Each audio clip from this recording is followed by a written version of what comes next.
आज मैंने अपने किचन में अंडा मगज़ मसाला बनाया है, जिसे खाकर आपको बिल्कुल ऐसा लगेगा जैसे मगज़ खा रहे हैं।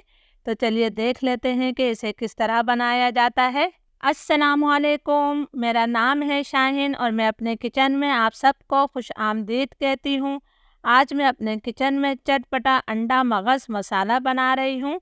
आप जब इसे खाएंगे तो आपको बिल्कुल ऐसा लगेगा जैसे कि आप मगज़ मसाला खा रहे हैं, लेकिन ये अंडा मगज़ मसाला है और इसे बनाना बहुत आसान है। इसके लिए मैंने 4 अदद अंडे लिए हैं। अंडों को तोड़कर मैंने बाउल में डाल लिया है। तो अब हमने इनकी जर्दी को हल्का सा मैश कर लेना है, बहुत ज़्यादा आपने इसको मैश नहीं करना है। ये देखें, हल्की हल्की सी जर्दी मैंने तोड़ ली है। तो चलिए अंडा मगज़ मसाला बनाना शुरू करते हैं। अंडा मगज़ मसाला बनाने के लिए मैंने क्वार्टर कप तेल लिया है। तेल की मिकदार आप अपनी मर्ज़ी से कम या ज़्यादा कर सकते हैं। तेल को मैं गरम कर लेती हूँ। तेल गरम हो गया है तो अब मैं इसके अंदर आधा चाय का चम्मच सफ़ेद ज़ीरा शामिल कर रही हूँ। ज़ीरे को हमने 30-40 सेकंड तक फ्राई करना है ताकि तेल में इसकी अच्छी सी खुशबू आ जाए। ज़ीरा हमारा फ्राई हो गया है तो अब मैंने इसके अंदर 2 दरमियाने साइज़ की प्याज को कद्दूकश करके शामिल किया है। आप प्याज को बिल्कुल बारीक चॉप करके भी डाल सकते हैं। प्याज को मैं इतनी देर तक फ्राई करूंगी कि इस पर हल्का सा गोल्डन ब्राउन कलर आ जाए। प्याज पर बहुत ही प्यारा हल्का गोल्डन ब्राउन कलर आ गया है, बस इससे ज़्यादा डार्क कलर मत दीजिएगा।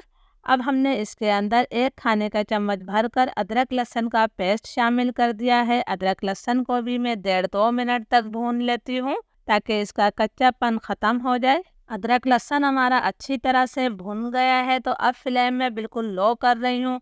लो फ्लेम करके हमने इसके अंदर पाउडर मसाले शामिल करना है। 1 चाय का चम्मच मैंने नमक शामिल किया है। 1 चाय का चम्मच ऊपर तक भर के मैंने इसमें धनिया पाउडर शामिल किया है। आधा चाय का चम्मच मैंने कुटी हुई लाल मिर्च डाली है। आधा चाय का चम्मच हम लाल मिर्चों का पाउडर डाल देते हैं। क्वार्टर टी स्पून में इसके अंदर हल्दी पाउडर शामिल कर रही हूँ। अब लो फ्लेम पर हमने इन मसालों को 30-40 सेकंड तक भून लेना है। जब हम सूखे मसाले भूनते हैं तो कलर बहुत अच्छा आता है, लेकिन आपने मसालों को जलाना नहीं है।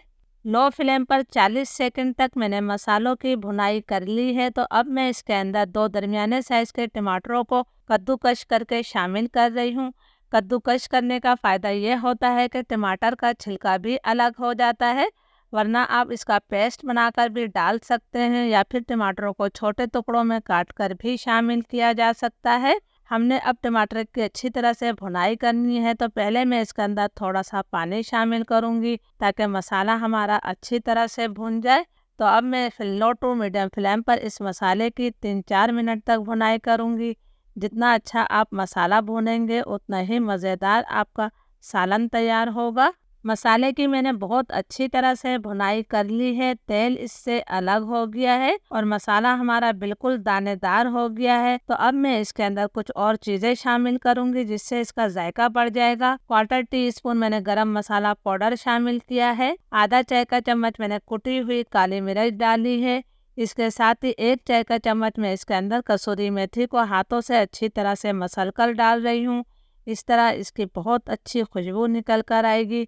इन मसालों को भी हमने अच्छी तरह से मिक्स कर देना है। अब मैं इसके अंदर जो है थोड़ा पानी भी शामिल करूँगी, इसलिए कि हमने इसके अंदर अंडे शामिल करना है। तो अंडे डालने से पहले आप इसके अंदर क्वार्टर कप पानी डाल दें। अगर आपने डायरेक्ट मसाले के अंदर अंडे डाले तो अंडे आपके सख्त हो जाएंगे और आपको जो है मगज़ मसाले जैसा जायका नहीं आएगा। मसाले को मैंने पूरे फ्राई पैन में फैला दिया है। अब हमने पानी में उबाल आने का इंतज़ार करना है। आप देख सकते हैं कि पानी में उबाल आ गया है। जब पानी में उबाल आ जाए तब आपने इसके अंदर जो हमने हल्के से अंडों को फेंट के रखा था वो डाल देना है। आपने इस तरह फैलाते हुए पूरे फ्राई पैन में इन अंडों को डाल देना है, जिस तरह मैं डाल रही हूँ। ये मैंने तमाम अंडे डाल दिए हैं। फ्लेम मेरा बिल्कुल लो है। लो फ्लेम पर मैं इसे ढककर जो है 2 मिनट तक पका लेती हूँ। लो फ्लेम पर अंडों को पकते हुए तकरीबन 2 मिनट हो गए हैं। आप देख सकते हैं कि अंडे अभी हमारे थोड़े ही पके हैं, मुकम्मल तौर पर अंडे अभी नहीं पके हैं। बस इसी टाइम आपने अंडों के जो है चम्मच चलाते हुए छोटे बड़े टुकड़े कर देना है। बहुत ज़्यादा आपने पकाने के बाद उसके टुकड़े नहीं करना है, आपने अभी ही कर देने हैं। इस तरह अंडे जो हैं आपके बिल्कुल नरम रहेंगे और खाते टाइम आपको बिल्कुल मगज़ जैसे जायका आएगा। ये देखें जिस तरह मैं छोटे बड़े टुकड़े कर रही हूँ बहुत आसानी से इसके टुकड़े हो जाएंगे, आपने भी इसी तरह करना है। टुकड़े मैंने कर दिए हैं तो अब मैं इसके अंदर 2 मोटी वाली हरी मिर्चें काट कर शामिल कर रही हूँ। आप अपने टेस्ट के मुताबिक हरी मिर्चें ले सकते हैं। थोड़ा सा मैंने बारीक कटा हुआ हरा धनिया शामिल कर दिया है।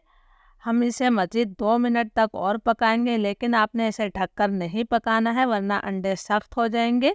सिर्फ मैं इसे 2 मिनट और पका लेती हूँ। चम्मच चलाते हुए मुसलसल मैंने इसे 2 मिनट तक और पका लिया है। हमारा मज़ेदार मगज़ मसाला तैयार है। तो चलिए इसे सर्व कर लेते हैं। अल्हम्दुलिल्लाह हमारा बहुत ही मज़ेदार अंडा मगज़ मसाला तैयार है। ज़रूर इस रेसिपी को ट्राई कीजिएगा और मुझे कमेंट्स करके ज़रूर बताइएगा। इजाज़त दीजिए, अल्लाह हाफिज़।